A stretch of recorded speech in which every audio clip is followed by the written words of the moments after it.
आज crime 24 hours के studio में हमारे साथ दो मेहमान आए हुए हैं। समाजवादी पार्टी का प्रतिनिधित्व करने के लिए श्री चंद्र प्रकाश सिंह जी हैं, जो राष्ट्रीय कार्यकारिणी सदस्य मुलायम सिंह यूथ ब्रिगेड के हैं और भाटपारा और देवरिया सदर के विधानसभा में यूथ ब्रिगेड के प्रभारी भी हैं। भारतीय जनता पार्टी का प्रतिनिधित्व करने के लिए श्री आजम लारी जी हैं, जो भाजपा अल्पसंख्यक प्रकोष्ठ के जिला उपाध्यक्ष हैं। हम दोनों अतिथियों का अपने स्टूडियो में स्वागत करते हैं। हमारे पास 5 सवाल हैं। सलेमपुर विधानसभा क्षेत्र से जुड़े हुए सवाल हैं और सलेमपुर विधानसभा क्षेत्र की समीक्षा की बैठक के लिए हम लोग यहाँ एक साथ बैठे हुए हैं। आजम जी, आपकी सरकार है जी। आप ही से पहला सवाल, ये जो 5 साल बीते हैं, ये 5 साल विकास के रहे हैं या बकवास के? मेरे ख्याल से 5 साल के जो सरकार चला बहुत ही अच्छा गया। खास तौर से मेरी कम्युनिटी के लिए बहुत अच्छा रहा, क्योंकि 5 साल के बीच में पूरे उत्तर प्रदेश में कहीं दंगा नहीं हुआ। और जिस देश में, जिस प्रदेश में दंगा होता है, वो 5 साल में 10 साल पीछे सरकार चली जाती है। बहुत सारे इसमें नुकसान होते हैं, जान की, माल की, कानून की क्षति होती है, बहुत सारी बातें होती हैं। आप अपने क्षेत्र से ऊपर उठ करके बात कर रहे हैं। जी। हमको सलेमपुर विधानसभा क्षेत्र में आपकी गवर्नमेंट में कितना विकास हुआ, इस पर चर्चा करनी है। तो इस पर आपके नज़र में जो विकास हुए हैं उसको बता दीजिए। सबसे बड़ी बात मैं आपको बता दूं कि मेरी सरकार ने गरीबों के लिए अन्न का व्यवस्था किया, जो बगैर पैसे से गरीबों को अनाज मिल रहा है।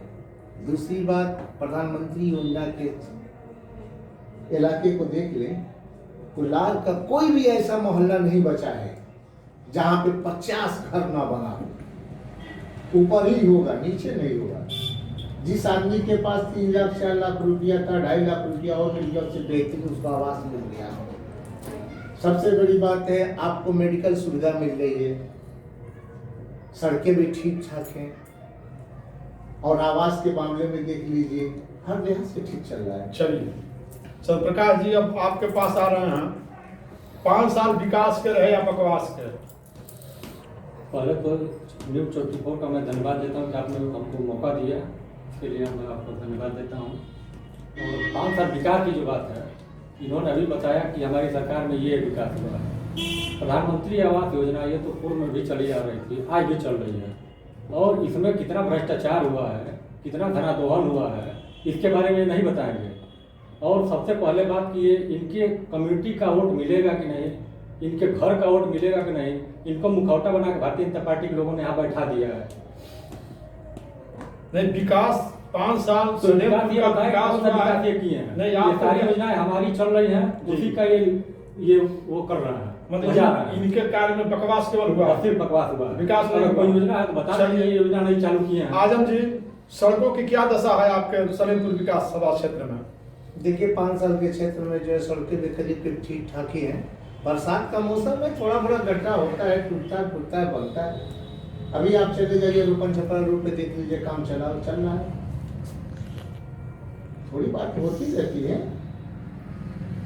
आप बताइए चंद्र प्रकाश जी, सड़कों की दशा आपके नजर में क्या है? सड़कों की दशा ये है कि आप सलेमपुर से चल के, सलेमपुर से चल के और लाभ तक आ जाइए, यहाँ से पिंडी चले जाइए, आपको सारी स्थिति वस्तुस्थिति पता चलेगी सड़कों की स्थिति क्या है। रोपन छपरा की ये बात अभी जो कर रहे हैं, वहाँ भी पुण्यतिथि बनाया गया है। एक मास्टर साहब हैं, उनके पुण्यतिथि में उनके लड़के के द्वारा वो जो कार्य कराया जा रहा है, ये न विधायक का उसमें हाथ है, न किसी सांसद का हाथ है। वो तो हर साल होता है, इस साल भी हुआ है। बाकी सड़कों के बारे में बताया कि जरा विधायक जी के घर तक जाने की सड़क है कि नहीं है, और सलेमपुर से लेकर और लाट तक की पिंडी तक की सड़क के बारे में बताया कि कितना विकास किया है, कितना गड्ढा मुक्त हो गया है। स्वास्थ्य के सेवा में क्या सुधार हुआ है, क्या उसकी दशा है, कुछ बताएं आजम जी। श्रीमान जी, मैं आपको जहाँ तक बता दूं कि अभी आपको स्वास्थ्य के बारे में बता दूं कि करीब हर हॉस्पिटल पे आप चले जाइए, आपको डॉक्टर मिलेंगे, एनएम मिलेंगे, हर चीज़ मिलेगी। कोविड की बात है, कोविड का टीका लगाने के लिए मेरी सरकार ने इतना सुविधा दिया है कि अगर आप एक कॉल कीजिए, आपके पास चले जाते। यहाँ तक कि मेरे स्वास्थ्य कर्मचारी आपके दरवाजे जा जाकर पूछ रहे हैं किस चीज की सुविधा की कमी है बताइए, किसको टीका लगा नहीं लगा, नहीं लगा तो क्यों नहीं लगा। मेरे ख्याल से स्वास्थ्य के मामले में कोई कमी नहीं है। आपको समाजवादी नेता साहब, ये कोरोना काल की महामारी की बात करते हैं, टीकाकरण की बात करते हैं, नए काम इनके सरकार में क्या हुए हैं? नहीं, स्वास्थ्य की बात नहीं, क्या स्वास्थ्य काम से- किया है? पिंडी में डॉक्टर मौजूद नहीं है, सजाओ में डॉक्टर मौजूद नहीं है, लाख सीएससी पे महिला डॉक्टर उपलब्ध नहीं है, और ये जो भी व्यवस्था दिख रही है वो समाजवादी पार्टी द्वारा दी गई है। वो अस्पताल ये- उतना बड़ा बना है वो। नहीं 30 जो नया महिला विंग बना जी। है वो समाजवादियों की सरकार की देन है, वो आपका बनवाया हुआ है। हमारी सरकार का देन है, और ये अभी तक वहाँ डॉक्टर नहीं दे पाए। चलिए, सलेमपुर में आजम जी आपकी सरकार ने कौन सा नया काम किया वो बता दीजिए। सबसे बड़ी बात यह है कि भयमुक्त समाज दिया है हमारी सरकार ने। भयमुक्त समाज दिया। सबसे बड़ी बात कि किसी एक पार्टी के वर्चस्व रहा करती थाने पे ये वर्चस्व खत्म हो गई थी। आने से वर्चस्व खत्म हुआ। जो भी जा रहा है डायरेक्ट बात कर सकता है, जो भी जाए अपनी बात कर रख सकता है। हर सरकार में ये चीज होती है, मगर कभी इनके सरकार में कभी ये तो था कि एक बिरादरी की लेबल रहा करता था, बगैर उनके कोई दारोगा से बात नहीं कर सकता था, कोई काम नहीं करा सकता है। आज कम से कम इतना करें कि हम डायरेक्ट जाके बात कर रहे हैं। बताइए चंद्र प्रकाश जी, आपकी गवर्नमेंट में केवल एक जात विशेष के लोगों का दबदबा रहता था, आजम जी का ये आरोप है, इस संबंध में आपका क्या कहना है? ये तो बदनाम करने की बातें हैं, ये भारतीय जनता पार्टी की योगित हो जाएंगे। और अगर हिंदू समाजवादी पार्टी में है, बसपा में है, कांग्रेस में है तो देशद्रोही घोषित हो जाएगा। अगर भाजपा में मुसलमान है तो उससे बड़ा देशभक्त कोई नहीं है, लेकिन अन्य पार्टियों में रहता है तो देशद्रोही हो जाता है। चलिए, अब बताइए, इस चुनाव में आखिरी सवाल है आजम जी आपसे, इस चुनाव में सलेमपुर में किसका पलड़ा भारी रहेगा, किस दल का? मेरे दल का बाड़ी रहेगा। नहीं, क्या तर्क है आपके पास? अर्थ क्या है? मेरे साथ जो लोग हैं हमारे साथ, मेरे कहने का मतलब है कि एक बात बता दीजिए, हमारी सरकार ने इतना काम किया, जिसको आवास दिया, जिसको जो है फ्री में राशन दिया, फ्री में दवा दिया, सब कुछ दिया, उसके बावजूद सबसे बड़ी बात है कि हमको दंगा मुक्त सरकार मिली है।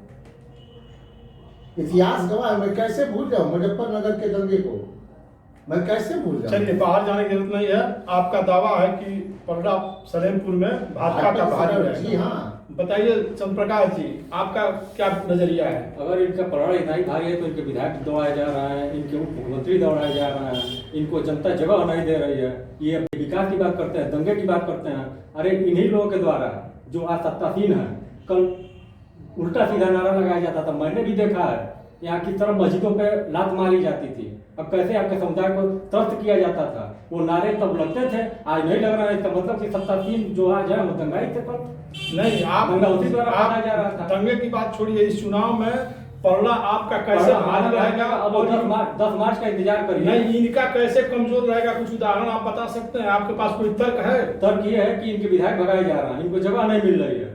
तो जब इनके विधायक भगाए जा रहे हैं, उनसे जनता सवाल पूछ रही है, सवाल का जवाब नहीं दे पा रहे हैं। जो नए काम किए हैं, पुराने काम किए हैं, उसका कोई डाटा नहीं रखे हुए हैं। ये केवल हिंदू मुसलमान, भारत पाकिस्तान, मंदिर मस्जिद, यही इनकी सरकार की व्यवस्था है। चलिए, का राजनीति करती है भारतीय जनता पार्टी। ये श्रीमान जी, एक बात मैं कहना चाहता हूँ, जहाँ तक इन्होंने ये कहा कि दलितों का कोई पूछने वाला नहीं है, आज से 5 साल पहले ग्रामीण क्षेत्र में भाजपा का नामो निशान नहीं था। जब दलित इनके साथ जुटा, आज पूरे हिंदुस्तान का कोई इलाका छोड़ लीजिए, एक यादव बिरादरी को छोड़कर सारी छोटी बिरादरियां आखिर भाजपा को क्यों अपनाई? अगर इनसे इतना ही मोहब्बत थी, इनकी पार्टी इतनी मोहब्बत करती, तो ये दलित बिछड़ करके भाजपा में क्यों चली गई? चलिए, हमारे पास समय का अभाव है, जितना समय था उसमें आप दोनों अतिथियों का बहुत बहुत आभार व्यक्त करता हूं। दोनों ने अपने ईमानदारी से अपनी बात मैं रखी। शुक्रिया अदा करता हूँ क्राइम 24 का, इन्होंने मौका दिया। नमस्कार। नमस्कार।